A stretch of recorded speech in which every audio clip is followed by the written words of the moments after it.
Welcome to You Brew Kombucha. Today I'm going to give you some tips on how to make a face mask using your kombucha SCOBYs. So if you've been brewing kombucha for any amount of time, you might notice that with each new batch, you'll get a new SCOBY that forms across the top of your brewing vessel. Now, if you have an excess amount of SCOBYs and you have plenty of backups, what are some other ways that you could use that SCOBY so that it doesn't just go to waste? One way that I like to use my SCOBY is to make a face mask. So I find kombucha face masks to be really helpful whenever I just feel like my pores are clogged or I'm having some inflammation or redness, or I really just want to kind of detox my face a little bit.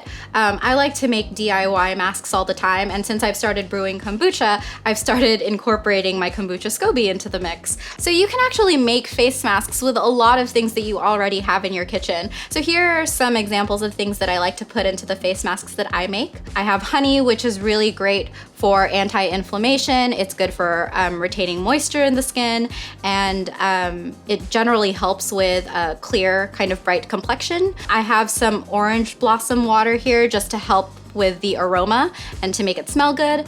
If you have activated charcoal, that's really, really great for detoxifying your pores. I have green tea here, which is helpful for inflammation and just general skin clarity. And then if you want a little bit of scrubbing action, you can also add some just regular sugar. Here I have like a larger grain of sugar just to help make it a little bit more scrubby before it dissolves completely.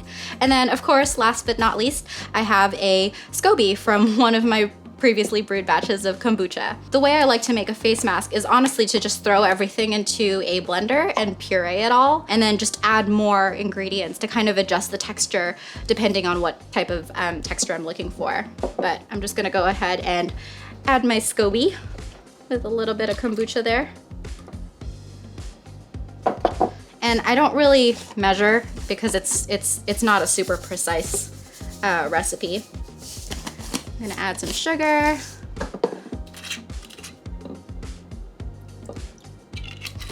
A little bit of crystallized honey into the mix there. And a little bit of freshly brewed green tea here.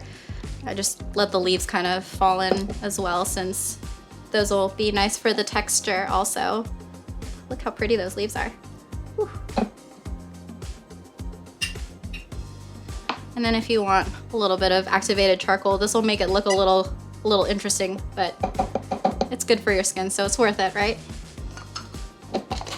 So then just go ahead and give that a quick blitz.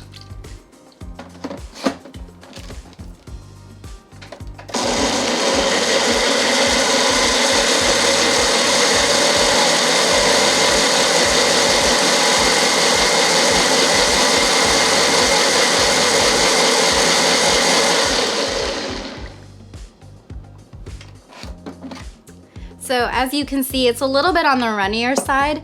If you want to make it, a little bit thicker, you can use less liquid. Another ingredient that you could add to this is some coffee grounds, actually, to make a nice, more thick, kind of scrubby mask. But otherwise what I'll typically do is, because it's a little bit on the runnier side, and it usually is on the runnier side whenever I make these masks, is I'll just get in the tub and kind of slather it all over my face and kind of let it sit there for about 10 minutes or so, and then I'll rinse it off with the bath water when I'm ready to take it off. But in general, I find that it helps with breakouts. If I'm feeling a little clogged up, or if my pores are feeling a little too oily, it helps kind of tone down the oil production, and it helps make my skin feel a little bit more fresh and alive, which is always a good feeling for your skin to have, I think. So let me know if you've ever experimented with other types of SCOBY face mask recipes, or if you like to use your SCOBYs in other different ways. I hope this was helpful for you and gave you some good ideas and tips on how to reuse those extra SCOBYs. If you have any questions about brewing kombucha or making face masks out of your kombucha, go ahead and comment down below. As always, you can find more information at youbrewkombucha.com. Happy brewing and happy face masking!